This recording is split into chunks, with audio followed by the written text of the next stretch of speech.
श्रीमद्वाल्मीकि रामायण युद्धकांड अध्याय 92। रावण का शोक तथा सुपार्श्व के समझाने से उसका सीता वध से निवृत्त होना।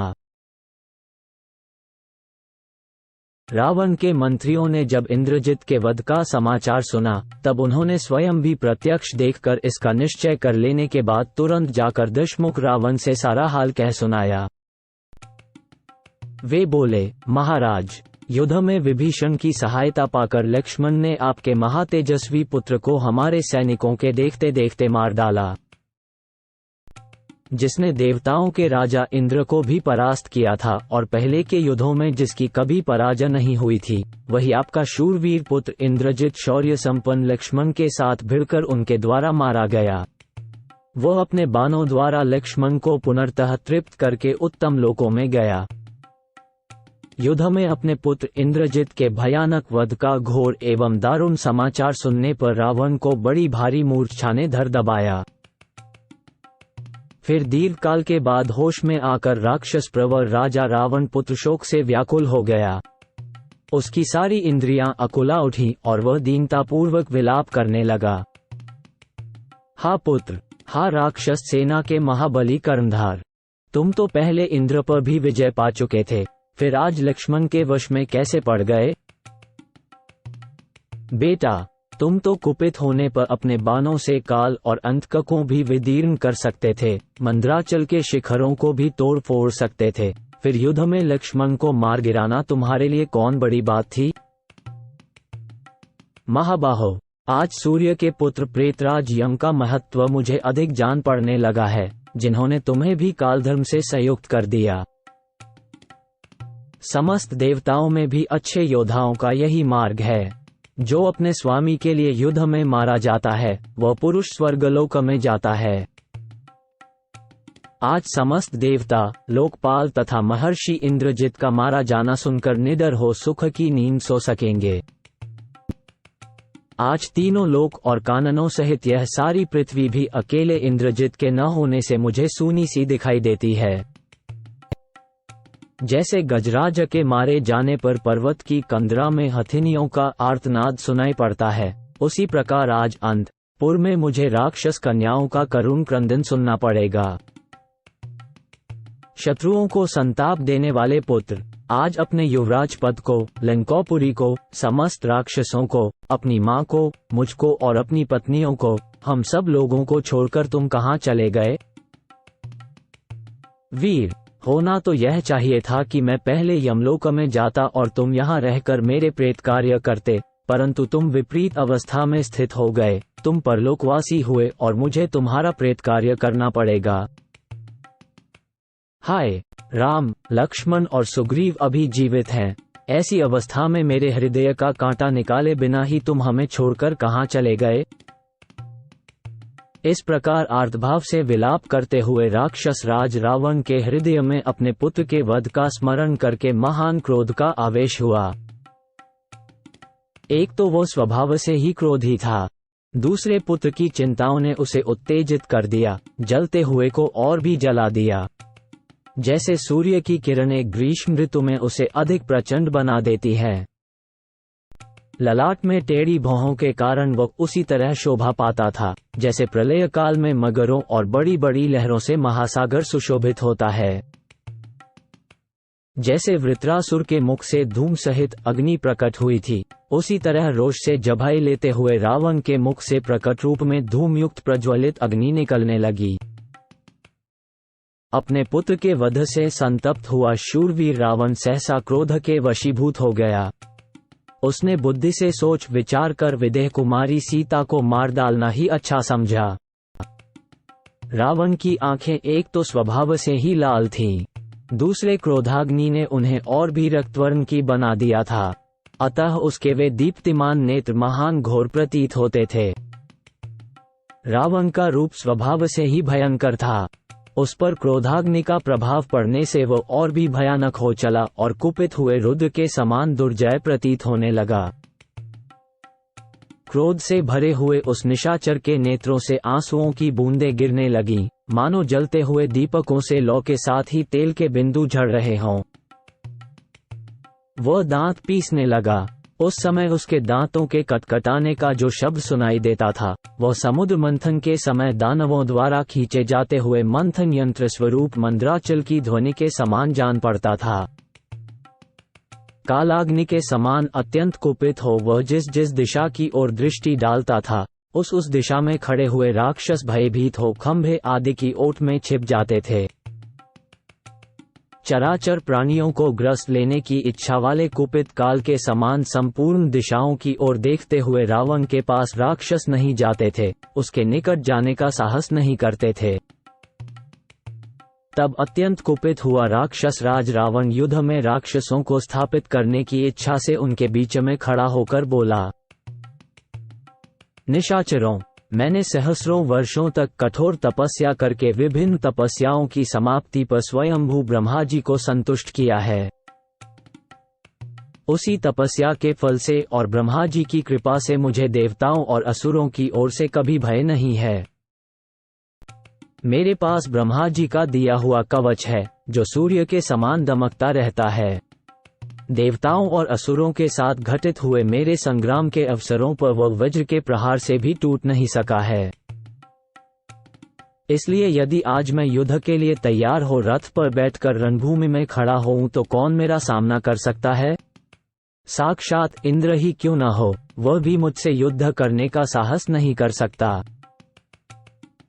उन दिनों देवासुर संग्राम में प्रसन्न हुए ब्रह्मा जी ने मुझे जो बाण सहित विशाल धनुष प्रदान किया था, आज मेरे उसी भयानक धनुष को सैकड़ों मंगलवाद्यों की ध्वनि के साथ महासम में राम और लक्ष्मण का वध करने के लिए ही उठाया जाए। पुत्र के वध से संतप्त हो क्रोध के वशीभूत हुए क्रूर रावण ने अपनी बुद्धि से सोच विचार कर सीता को मार डालने का ही निश्चय किया। उसकी आंखें क्रोध से लाल हो गईं और आकृति अत्यंत भयानक दिखाई देने लगी। वो सब ओर दृष्टि डालकर पुत्र के लिए दुखी हो दीनतापूर्ण स्वर वाले संपूर्ण निशाचरों से बोला, मेरे बेटे ने माया से केवल वानरों को चकमा देने के लिए एक आकृति को, ये सीता है, ऐसा कहकर दिखाया और झूठे ही उसका वध किया था। सो आज उस झूठ को मैं सत्य ही कर दिखाऊंगा और ऐसा करके अपना प्रिय करूंगा। उस क्षत्रियाधम राम में अनुराग रखने वाली सीता का नाश कर डालूंगा। मंत्रियों से ऐसा कहकर उसने शीघ्र ही तलवार हाथ में ले ली, जो खड्गोचित गुणों से युक्त और आकाश के समान निर्मल कांति वाली थी। उसे म्यान से निकालकर पत्नी और मंत्रियों से घिरा हुआ रावण बड़े वेग से आगे बढ़ा। पुत्र के शोक से उसकी चेतना अत्यंत आकुल हो रही थी। वह अत्यंत कुपित हो तलवार लेकर सहसा उस स्थान पर जा पहुंचा, जहां मिथिलेश कुमारी सीता मौजूद थी। उधर जाते हुए उस राक्षस को देखकर उसके मंत्री सिंहनाद करने लगे। वे रावण को रोष से भरा देख एक दूसरे का आलिंगन करके बोले, आज इसे देखकर वे दोनों भाई राम और लक्ष्मण व्यथित हो उठेंगे, क्योंकि कुपित होने पर इस राक्षस राज ने इंद्र आदि चारों लोकपालों को जीत लिया और दूसरे बहुत से शत्रुओं को भी युद्ध में मार गिराया था। तीनों लोकों में जो रत्नभूत पदार्थ हैं, उन सबको लाकर रावण भोग रहा है। भूमंडल में इसके समान पराक्रमी और बलवान दूसरा कोई नहीं है। वे इस प्रकार बातचीत कर ही रहे थे कि क्रोध से अचेत सा हुआ रावण अशोक वाटिका में बैठी हुई विदेह कुमारी सीता का वध करने के लिए दौड़ा। उसके हित का विचार करने वाले सुहृद उस रोष भरे रावण को रोकने की चेष्टा कर रहे थे, तो भी वो अत्यंत कुपित हो जैसे आकाश में कोई क्रूर ग्रह रोहिणी नामक नक्षत्र पर आक्रमण करता हो, उसी प्रकार सीता की ओर दौड़ा। उस समय सती साध्वी सीता राक्षसियों के संरक्षण में थी। उन्होंने देखा, क्रोध से भरा हुआ राक्षस एक बहुत बड़ी तलवार लिए मुझे मारने के लिए आ रहा है। यद्यपि उसके सुहृद उसे बारंबार रोक रहे हैं तो भी वो लौट नहीं रहा है। इस तरह तलवार ले रावण को आते देख जनक नंदिनी के मन में बड़ी व्यथा हुई। सीता दुख में डूब गईं और विलाप करती हुई इस प्रकार बोली, ये दुर्बुद्धि राक्षस जिस तरह कुपित हो स्वयं मेरी ओर दौड़ा आ रहा है, इससे जान पड़ता है ये सनाथा होने पर भी मुझे अनाथा की भांति मार डालेगा। मैं अपने पति में अनुराग रखती हूँ, तो भी इसने अनेक बार प्रेरित किया कि तुम मेरी भार्या बन जाओ। उस समय निश्चय ही मैंने इसे ठुकरा दिया था। मेरे इस तरह ठुकराने पर निश्चय ही यह निराश हो क्रोध और मोह के वशीभूत हो गया है और अवश्य ही मुझे मार डालने के लिए उद्यत है। अथवा इस नीच ने आज सम्रांगण में मेरे ही कारण दोनों भाई पुरुष सिंह श्री राम और लक्ष्मण को मार गिराया है। क्योंकि इस समय मैंने राक्षसों का बड़ा भयंकर सिंहनाद सुना है। हर्ष से भरे हुए बहुत से निशाचर अपने प्रियजनों को पुकार रहे थे। अहो, यदि मेरे कारण उन राजकुमारों का विनाश हुआ तो मेरे जीवन को धिक्कार है। अथवा ये भी संभव है कि पापपूर्ण विचार रखने वाला ये भयंकर राक्षस पुत्र शोक से संतप्त हो श्री राम और लक्ष्मण को न मार सकने के कारण मेरा ही वध कर डाले। मुझ क्षुद्र मूर्ख नारी ने हनुमान की कही हुई वह बात नहीं मानी। यदि श्रीराम द्वारा जीती न जाने पर भी उस समय हनुमान की पीठ पर बैठकर चली गई होती तो पति के अंक में स्थान पाकर आज इस तरह बारंबार शोक नहीं करती। मेरी सास कौशल्या एक ही बेटे की मां है। यदि वे युद्ध में अपने पुत्र के विनाश का समाचार सुनेंगी तो मैं समझती हूँ कि उनका हृदय अवश्य फट जाएगा। वे रोती हुई अपने महात्मा पुत्र के जन्म, बाल्यावस्था, युवावस्था, धर्म कर्म तथा रूप का स्मरण करेंगी। अपने पुत्र के मारे जाने पर पुत्र दर्शन से निराश एवं अचेत सी हो वे उनका श्राद्ध करके निश्चय ही जलती आग में समा जाएंगी अथवा सरयू की जलधारा में आत्मविसर्जन कर देंगी। पापपूर्ण विचार वाली उस दुष्टा कुबड़ी मंथरा को धिक्कार है, जिसके कारण मेरी सास कौशल्या को ये पुत्र का शोक देखना पड़ेगा। चंद्रमा से बिछुड़कर किसी क्रूर ग्रह के वश में पड़ी हुई रोहिणी की भांति तपस्विनी सीता को इस प्रकार विलाप करती देख रावण के सुशील एवं शुद्ध आचार विचार वाले सुपार्श्व नामक बुद्धिमान मंत्री ने दूसरे सचिवों के मना करने पर भी उस समय राक्षसराज रावण से यह बात कही। 60-62 महाराज दशग्रीव, तुम तो साक्षात कुबेर के भाई हो, फिर क्रोध के कारण धर्म को तिलांजलि दे विदेह कुमारी के वध की इच्छा कैसे कर रहे हो?